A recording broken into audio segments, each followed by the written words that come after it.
আসসালামু আলাইকুম। কি অবস্থা সবার? আশা করি ভালো আছেন। আমিও আলহামদুলিল্লাহ ভালো আছি। দেশের অবস্থার কারণে অনেক দিন ব্লগ করতে পারি নাই। ইনশাল্লাহ এখন থেকে রেগুলার ব্লগ আপলোড হবে। স্বাধীন দেশের মুক্ত বাতাসে চলে যাচ্ছি চুল কাটতে। আর ভিডিও ক্লিপ না নিয়ে সোজা চলে আসলাম বাজারে। অনেক অপেক্ষার পর বসে পড়লাম চুল কাটতে। আর আমি বেশিরভাগ বললে ভুল হবে, সব সময় এখানেই চুল কাটি, অন্য কোথায় কাটলে মন মতো হয় না। ফাইনালি চুল কাটা শেষ হলো। কেমন লাগছে কমেন্ট বক্সে বলে যাবেন।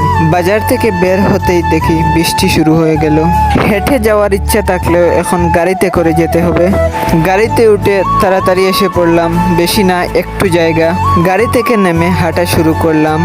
আর এটি আমাদের গ্রাম। ইনশাল্লাহ আমাদের গ্রামের সৌন্দর্য নিয়ে একটি ভিডিও আসবে। বাড়িতে এসে গোসল করার পর এডিট করতে বসে গেলাম। এডিট করতে করতে আপনি ফলো অ্যান্ড সাবস্ক্রাইব করে ফেলুন। দেখা হবে আবারও। আল্লাহ হাফেজ।